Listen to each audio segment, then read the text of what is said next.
কিয়ামতের কিছু লক্ষণ ইতিপূর্বেই সত্য প্রমাণিত হয়েছে। যেমন হাদিসে রয়েছে, কিয়ামতের আগে নিঃস্ব এবং নগ্ন পায়ের রাখালেরা উঁচু উঁচু বিল্ডিং নির্মাণের প্রতিযোগিতা করবে। আমার প্রিয় ভাই ও বোনেরা, এখন আমরা দেখতে পাচ্ছি আরবরা উঁচু উঁচু ভবন নির্মাণের চেষ্টা করছে।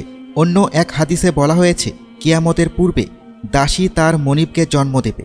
এখন আমরা দেখতে পাচ্ছি উন্নত বিশ্বের অনেক দেশে সারোগেসি খুবই সাধারণ বিষয় হয়ে দাঁড়িয়েছে, যেখানে ধনী লোকেরা তাদের সন্তানদের জন্ম দেওয়ার জন্য একজন মহিলাকে ভাড়া করে। একবার নবী মুহাম্মদ সাল্লাল্লাহু আলাইহি ওয়াসাল্লাম বলেছেন, কিয়ামতের আগে জিনা ব্যাপক হয়ে যাবে। কিছু মুসলিম দেশসহ বিশ্বের অনেক দেশগুলোতে জিনা ভাইরাসের মতো ছড়িয়ে পড়ছে। আস্তাগফিরুল্লাহ। আমার প্রিয় ভাই ও বোনেরা, আমাদের অবশ্যই এই ভাইরাস থেকে নিজেদের রক্ষা করতে হবে। আল্লাহ আমাদের এই পাপ থেকে রক্ষা করুন এবং আমাদের ক্ষমা করুন।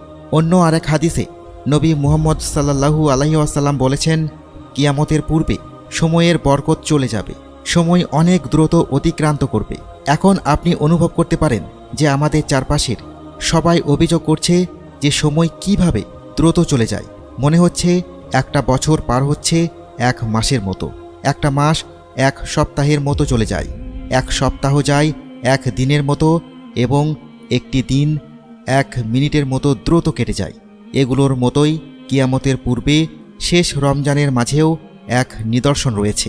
নুয়াইম বিন হাম্মাদ তার কিতাব উল ফিতানে একটি হাদিস বর্ণনা করেছেন যে, একবার নবী মুহাম্মদ সাল্লাল্লাহু আলাইহি ওয়াসাল্লাম বলেছেন, কিয়ামতের আগে যে রমজান আসবে তখন লোকেরা রমজানে একটি বিকট আওয়াজ শুনতে পাবে।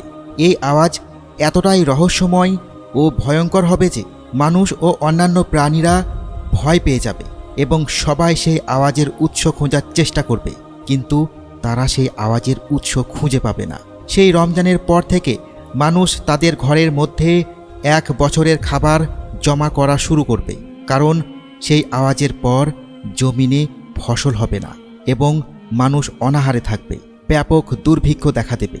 প্রিয় ভাই ও বোনেরা, মুসলমান হিসেবে আমরা কিয়ামত দিবসে বিশ্বাস করি এবং কিয়ামতের দিন সম্পর্কে আমাদের মনে কোনো সন্দেহ নেই। তাই আমাদের উচিত সেই দিনের জন্য নিজেদের প্রস্তুত থাকা, সেই দিনের জন্য বেশি বেশি নেক আমল করা এবং আমাদেরকে প্রতিদিন আরও ভালো মুসলমান হওয়ার চেষ্টা করা উচিত। পবিত্র কোরআনে বলা হয়েছে, কিয়ামতের সময় খুবই আসন্ন। বলা হয়েছে, তিনি ছাড়া আর কোনো মাবুদ নেই, তিনি অবশ্যই কিয়ামতের দিন তোমাদের সবাইকে একত্রিত করবেন। এই ব্যাপারে কোনো সন্দেহ নেই।